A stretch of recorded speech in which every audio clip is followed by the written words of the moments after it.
नमस्कार साथियों, बहुत बहुत स्वागत है आप लोगों का हिंदी पस चैनल पे।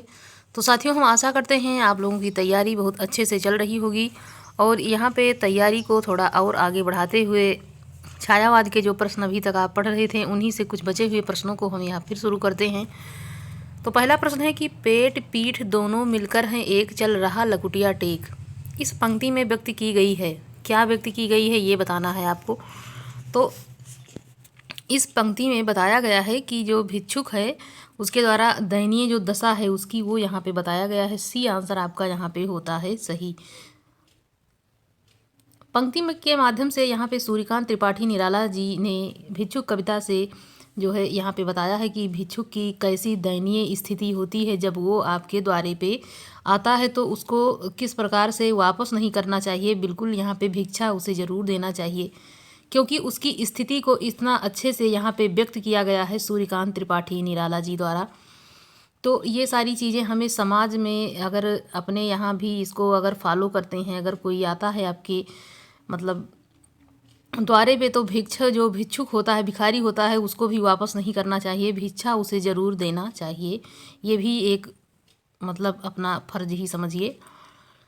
कि निराला जी यहाँ पे इनका जन्म पूछा जा रहा है कि निराला जी का जन्म कहाँ हुआ है, तो उत्तर प्रदेश, उड़ीसा, बंगाल, बिहार। तो इनका जन्म जो हुआ है वो यहाँ पे हो जाता है आंसर आपका सी, बंगाल यहाँ पे हो जाएगा। स्वच्छंदतावादी विचारधारा की कवि निराला जी का जन्म 21 फरवरी 1896 को महिसादल मेदिनीपुर बंगाल नामक ग्राम में हुआ। इनका पैतृक गृह उत्तर प्रदेश के उन्नाव जिले में यहाँ पे गढ़ाकोला गांव में था। इनके पिता का नाम राम सहाय त्रिपाठी था, पत्नी का नाम मनोहरा देवी था। 15 अक्टूबर 1961 को इलाहाबाद प्रयागराज में इनका निधन हुआ। कुछ पुस्तकों में इनके जन्म का वर्ष 1897 दिया गया है, जबकि यहाँ पे 96 बताया जा रहा है।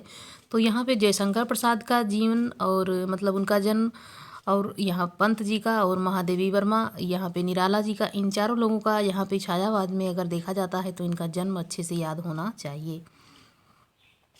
आगे है कि साहित्यिक क्षेत्र में सर्वाधिक विरोध किसका हुआ था, तो प्रसाद का, निराला, द्विवेदी या फिर दिनकर या फिर हरिऔध जी का। तो यहाँ पे आंसर हो जाएगा बी आपका, निराला जी का यहाँ पे काफ़ी विरोध हुआ।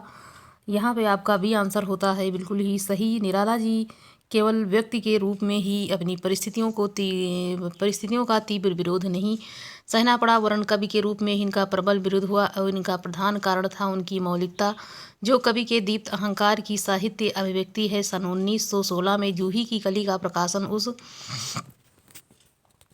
युग के साहित्य चेतनाओं के लिए एक चुनौती बनकर सामने आया। उसमें व्यक्त प्रणय, केली के चित्र और मुक्त छंद का शक्तिशाली शिल्प दोनों ही तत्कालीन मान्यताओं के से मेल नहीं खाते थे। कि निराला अपनी धुन के पक्के और फक्कड़ स्वभाव के व्यक्ति थे, इसलिए उन्होंने अपनी सबकी उपेक्षा की। उनके काव्य में आरंभ से ही विविधता के दर्शन होते थे। मतलब इनके निराला जी के जीवन में बहुत सारा यहाँ पे विरोध उन्हें झेलना पड़ा, फिर भी उन्होंने हार नहीं मानी। और उनका चाहे जीवन हो या फिर उनकी जो कवि रूपी जो जीवन था, उसमें भी उन्हें बहुत सारी चुनौतियों का सामना करना पड़ा, फिर भी उन्होंने अपने ही जो उनका अडिग स्वभाव था वो उस पर अड़े रहे और उन्होंने उस पर विजय प्राप्त की। तो ऐसे ही व्यक्तियों को कभी हार नहीं माननी चाहिए, चाहे कितनी भी असफलता उनको मिले, लेकिन फिर भी पढ़ाई करते रहना चाहिए। और पढ़ते हुए ये ठान लेना चाहिए कि हमको निश्चित ही एक सीट अपनी पक्की करनी है, तब जाकर के कहीं एक सीट मिल पाती है। तो साथियों, यहाँ पे अगला प्रश्न है कि वह उस शाखा का वन विहंग उड़ गया मुक्त नभ। यहाँ पे निरस्तरंग पंक्ति किस छायावादी की कवि है, तो जयशंकर प्रसाद, सुमित्रानंद पंत, महादेवी वर्मा या फिर सूर्यकांत त्रिपाठी निराला। डी आंसर आपका हो जाता है यहाँ पे बिल्कुल ही सही, सूर्यकांत त्रिपाठी निराला बिल्कुल ही सही हो जाता है। सूर्यकांत त्रिपाठी निराला को महाप्राण का यहाँ पे उनको एक उपाधि मिली है। वर्णों का अधिक प्रयोग करने से कारण, मतलब महाप्राण जो शब्द थे, वर्ण थे, उसका प्रयोग इन्होंने ज़्यादा किया, इसलिए इनका जो है महाप्राण निराला यहाँ पे इनको एक ये उपाधि यहाँ पे समझ लीजिए प्राप्त हो गई। किसे, तो निराला जी को महाप्राण की उपाधि जो मिली यहाँ पे। निम्नलिखित पंक्तियाँ किस प्रसिद्ध लंबी कविता से उद्धृत है, तो यहाँ प्रतिपल परिवर्तत व्यूह वेद कौशल समूह राक्षस विरुद्ध प्रत्युह कुद्र कपि विवश। तो यहाँ पे ये पंक्ति जो ली गई है वो राम की शक्ति पूजा से है। किससे है? राम की शक्ति पूजा। यहाँ पे ए आंसर आपका सही हो जाएगा। आगे यहाँ पे प्रश्नों में बढ़ते हैं कि जो पंक्ति है निराला द्वारा रचित राम की शक्ति पूजा से अवतरित है, इसमें कवि ने यहाँ पे राम रावण युद्ध का वर्णन करते हुए धर्म और अधर्म के साथ साथ संघर्ष का चित्रण किया है। राम धर्म के प्रतीक हैं और रावण अधर्म का। राम की शक्ति पूजा की रचना सन 1936 में प्रकाशित हुई है। यहाँ पे जान लेते हैं अन्य महत्वपूर्ण तथ्य जो हैं, जो कि काफ़ी महत्वपूर्ण होते हैं। निराला की लंबी रचना कही जाए कविता में तो राम की शक्ति पूजा है, सरोज स्मृति है, बादल राग है, तुलसीदास है और कुकुरमुत्ता है। तो ये कैसी कविता है? ये निराला की लंबी कविता, मतलब लंबी रचना के अंतर्गत यहाँ पे इसको कहा जाता है।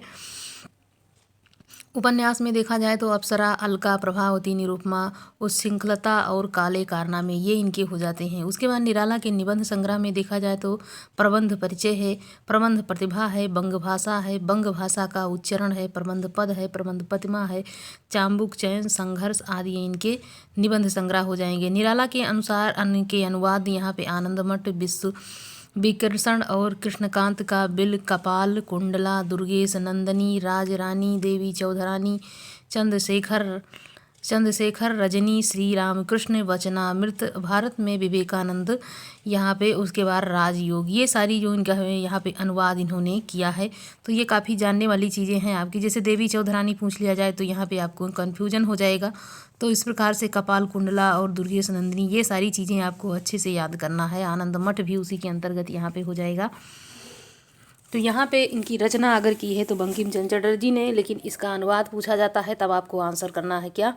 ये निराला की कृति हो जाएगी। राम की शक्ति पूजा का प्रकाशन वर्ष क्या है? तो ये कब है इसका प्रकाशन? 1936 में। कब है? 1936 में राम की शक्ति पूजा। यहाँ पे बी आंसर आपका हो जाएगा बिल्कुल ही सही।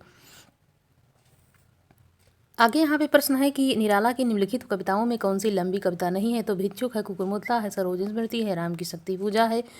तो भिक्षुक यहाँ पे क्या है कि ये यहाँ पे लंबी कविता के अंतर्गत नहीं आएगी। सरोज स्मृति, कुकुरमुत्ता, राम की शक्ति पूजा और उसके बाद बादल राग, ये सारी यहाँ पे लंबी कविता के अंतर्गत आ जाते हैं। निराला की बादल राग कविता का संबंध किससे है? यहाँ पे छायावादी सौंदर्य से है, प्रगतवादी चेतना से, प्रयोगवादी चेतना से, प्रकृति के सौंदर्य से। तो यहाँ पे डी आंसर आपका सही हो जाता है। क्या? डी है, प्रकृति के सौंदर्य से ये बादल राग यहाँ पे है। निराला की बादल राग कविता परिमल पे अवतरित है। यह परिमल में से अवतरित है। यह वातावरण प्रधान रचना है। कवि ने इस कविता के माध्यम से प्रकृति के कठोर रूप का चित्रण किया है। इसमें मुक्ता ध्वनिनाद और रूपक के माध्यम से यहाँ पे आपको बताया गया है।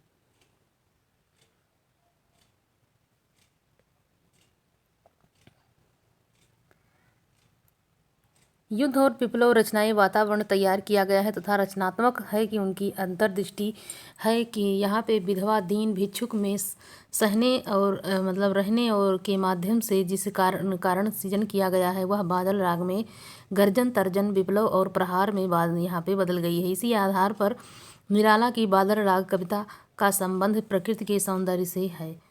आगे है कि बादल राग के रचयिता कौन है? तो यहाँ पे प्रसाद है, पंत है, निराला और महादेवी वर्मा है। तो बादल राग जब भी आता है तो आपको आंसर कर देना है क्या? एक ही चीज़ यहाँ पे निराला आंसर कर देना है। तो यहाँ पे आपका सी आंसर हो जाएगा बिल्कुल ही सही। निराला की निम्नलिखित पंक्तियाँ उनकी किस कविता से ली गई हैं? यह है उपाय, कह उठे राम, जो मंद्र घन कहती थी माता, मुझको सदा राजीव नयन। तो ये आपका आंसर हो जाएगा क्या? कि तुलसीदास से है कि पंचोटी प्रसंग, राम की शक्ति पूजा। तो यहाँ पे अधिवास भी है। आंसर आपका हो जाएगा क्या? सी होता है। यहाँ पे राम की शक्ति पूजा से ये पंक्तियाँ ली गई हैं।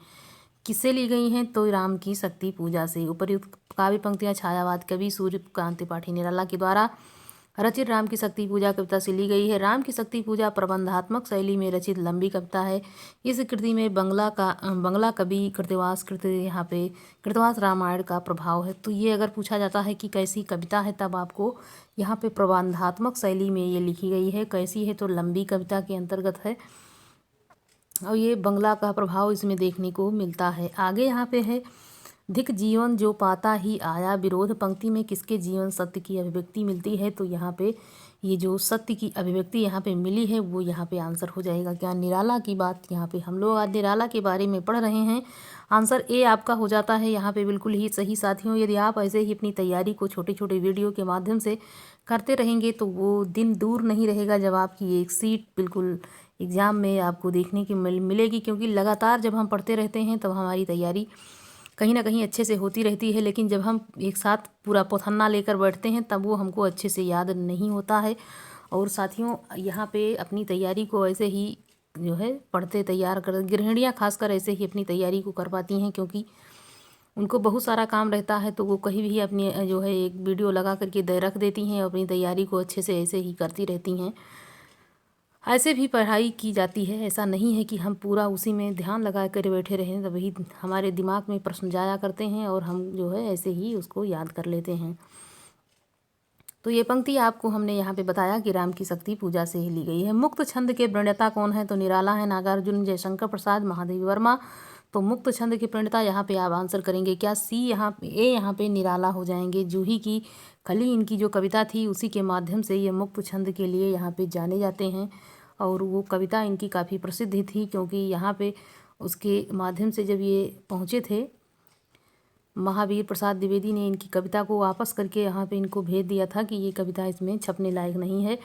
मुक्त छंद के प्रणेता सूर्यकांत त्रिपाठी निराला हैं और ये जो है इसका शुभारंभ यहाँ पे मुक्त छंद से होता है। जूही की कली निराला के मतानुसार 1916 में उनकी पहली रचना, और यहाँ पे मुक्त छंद में यहाँ पे छंदोबद्ध किया रचना के तुक मात्रा आदि के अवरोध तत्व की यहाँ पे निषेध हो जाता है। तो ये जो उनकी पहली कविता थी वो हो जाती है कौन सी? जूही की कली यहाँ पे हो जाएगी, जिसका प्रकाशन 1916 है। हिंदी में मुक्त छंद के प्रवर्तक कवि कौन है? तो यहाँ पे निराला हो जाएंगे। कौन हो जाएंगे? निराला। यहाँ पे बी आंसर आपका सही होता है। आगे यहाँ पे प्रश्नों में बढ़ते हैं कि निराला की जूही की कली उदाहरण है किसका? तो ये मात्रिक छंद का है, वर्णिक छंद का, मुक्तक का, या फिर इनमें से कोई नहीं। तो यहाँ पे प्रश्न देखिए कि ऐसे ही प्रश्न बनेंगे तो ये मुक्तक आपको आंसर कर देना है। यहाँ पे रवण छंद या केचुआ छंद किस कवि की कविताओं को लक्ष्य कर यहाँ पे कहा गया है? दिनकर है, धूमिल है, निराला है, या फिर मुक्तिबोध है। तो यहाँ पे साथियों आंसर आपका होता है सी निराला। बिल्कुल ही सही जवाब आपका यहाँ पे हो जाएगा। सी यहाँ पे होता है बिल्कुल ही सही। रवण छंद या केचुआ छंद सूर्यकांत त्रिपाठी निराला की कविताओं को लक्ष्य कर कहा गया है। मुक्त छंद की स्वच्छंद प्रवृत्ति का परिहास करते हुए रवण छंद, केचुआ छंद, कंगारू छंद इत्यादि नाम दिया गया है। तो मतलब इनकी जो जूही की कली थी पहले उसका उपहास उड़ाया गया बहुत ज़्यादा, उसके बाद उसी छंद मतलब जो मुक्तक छंद था उसको सब लोगों ने बाद में अच्छा माना। ऐसे ही हम लोगों की स्थिति रहती है, जब तक हम लोग पढ़ करके कोई अच्छी सी एक सीट नहीं ले लेते हैं, नौकरी नहीं लगती है, तब तक यहाँ पे सब लोग क्या समझते हैं? बेवकूफ़ समझते रहते हैं। लेकिन वही व्यक्ति जब पढ़ लिख करके एक नौकरी उसकी लग जाती है तो उसी का आदर, उसी का सम्मान होने लगता है। तो साथियों, अपना आदर, अपना सम्मान केवल अपने हाथ में है। तो पढ़ते रहिए आप ऐसे ही लगातार। अन्य यहाँ पे महत्वपूर्ण तथ्य हम देखेंगे जो कि काफ़ी महत्वपूर्ण रहेगा। सूर्यकांत त्रिपाठी निराला और सुमित्रा नंदन पंत को मुक्त छंद को हिंदी काव्य में स्थापित करने का श्रेय जाता है। तो यहाँ पे दो लोगों का नाम आया है, किसका किसका? निराला जी का नाम है और सुमित्रा नंदन पंत जी का है। मुक्त छंद को हिंदी में स्थापित करने का श्रेय इन्हीं दोनों लोगों को जाता है। जयशंकर प्रसाद ने कुछ कविताएं मुक्त छंद में रची और जैसे यहाँ पे पेशोला है, यहाँ पे प्रतिध्वनि है, परंतु व्यापक रूप से मुक्त छंद को स्वीकार ना कर सके। मतलब बहुत ज़्यादा इन्होंने इसको स्वीकार नहीं किया है, लेकिन इसको जो है व्यापक रूप में अगर देखा जाता है एकाएक तो ये यहाँ पे क्या हो जाएगी कि सूर्यकांत त्रिपाठी निराला और सुमित्रा नंदन पंत जी ने इसको काफ़ी आगे बढ़ाने का प्रयास किया है। केचुआ छंद का प्रयोग किस कवि ने अपनी कविताओं में किया है? पंत हैं, यहाँ पे अंचल है, माखनलाल चतुर्वेदी, निराला। डी आंसर आपका हो जाएगा बिल्कुल ही सही। यहाँ पे निराला जी हो जाते हैं। कौन हो जाएंगे? निराला। यहाँ पे डी आंसर आपका सही हो जाता है। आगे है कि निराला जी का प्रथम काव्य संग्रह कौन सा है? अर्चना है, अरुणिमा है, आराधना है, यहाँ पे अनामिका है।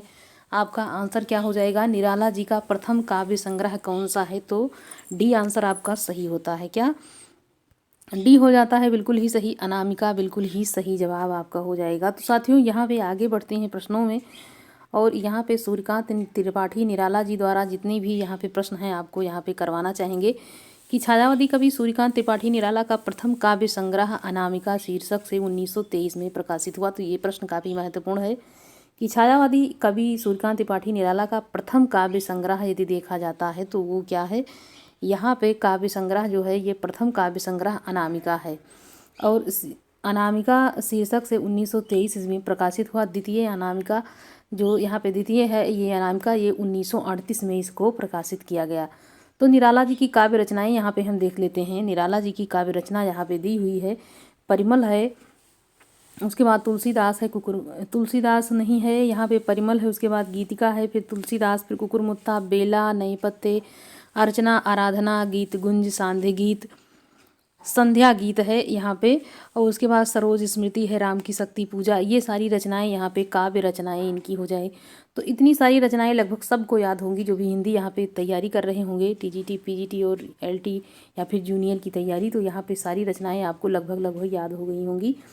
सरोज स्मृति में सरोज कौन है? तो निराला की माता है, पुत्री है, प्रेमिका है या फिर पत्नी है। तो यहाँ पे सब लोगों को लगभग पता है कि कौन है, यहाँ पे उनकी पुत्री है सरोज, यहाँ पे उनकी पुत्री के रूप में हम जानते हैं। और उसके बाद सरोज स्मृति 1935 ईस्वी में प्रकाशित हुई। सूर्यकांत त्रिपाठी का यहाँ पे विरह स्मृति काव्य है। इसमें अपनी पुत्री सरोज के जीवन में 18 वर्ष का मार्मिक चित्रण यहाँ पे किया है। पुत्री सरोज की असमय मृत्यु हो जाने से निराला का कवि हृदय इस मार्मिक कृति को यहाँ पे अभिव्यक्ति दिया है। तो इनकी कृति जो है ये सरोज स्मृति प्रकाशित हुई कब? यहाँ पे 1935 में। निराला की अंतिम कविता कौन सी है? तो इनकी जो पत्रोत्कंठित जीवन का विष बुझा हुआ, ये इनकी अंतिम कविता के रूप में जानी जाती है। कौन सी? पत्रोत्कंठित जीवन का विष बुझा हुआ, ये अंतिम कविता इनकी हो जाएगी। और यहाँ पे सूर्यकांत त्रिपाठी निराला की अंतिम कविता में यहाँ पे पत्रोत्कंठित जीवन का विष बुझा हुआ है, आशा का प्रदीप जलता है हृदय कुंज में, अंधकार पथ एक रस्म से सूझा हुआ है, दिग निर्णय ध्रुव से जैसे नक्षत्र पुंज में। यह 1961 में लिखी गई है। इस कविता में एक पंक्ति है, सिद्ध योगियों जैसा साधारण मानव ताक रहा है भीष्म सरों के कठिन सेज पर। तो ये पंक्ति यहाँ पे किसने लिखी है? सूर्यकांत त्रिपाठी निराला जी ने लिखी है। तो ये पत्रोत्कंठित जीवन का विष बुझा हुआ, ये इनकी रचना हो जाती है। 1961 में ये प्रकाशित हुई। प्रिय स्वतंत्र रहो अमृत मंत्र नव भारत, मतलब पूरी कविता नहीं याद सुनाना है आपको। यहाँ पे प्रिय स्वतंत्र रहो अमृत मंत्र नव पंक्ति, ये वाली कविता का संबंध किससे है पूछा जा रहा है। तो यहाँ पे आपका आंसर है डी, आपका बिल्कुल ही सही हो जाएगा। यहाँ पे साथियों, यहाँ पे जब हम लोग पढ़ते थे तो इस कविता को इतना अच्छे से रटाया गया था, पढ़ाया गया था कि ये पंक्ति अपने आप पूरी यहाँ पे मतलब अच्छे से याद थी। तो यहाँ पे पूरा हम यहाँ पे अच्छे से पूरा पढ़ाने लगे आप लोगों को। प्रिय स्वतंत्र अमृत मंत्र नव पंक्ति कविता का संबंध सूर्यकांत त्रिपाठी निराला जी से। इनकी यह कविता मुक्त छंद के अंतर्गत वरदे वीणा वादन शीर्षक के अंतर्गत प्रकाशित है। निराला जी ने काव्य, उपन्यास, कहानी, समालोचना, निबंध आदि भी यहाँ पे लिखे हैं। तो साथियों, ये पंक्ति मतलब ये सरस्वती वंदना है, इन्होंने लिखा था। और एक चीज़ आपको यहाँ पे और बताएंगे कि इनका जन्म जो था वो उसी दिन, मतलब जिस दिन सरस्वती बसंत पंचमी के दिन ही इनका जन्म हुआ था। तो वैसे ही यहाँ पे सरस्वती माँ का वरदान भी था कि इन्होंने बहुत अच्छे से साहित्य जगत में अपना यहाँ पे वर्चस्व बना के रखा।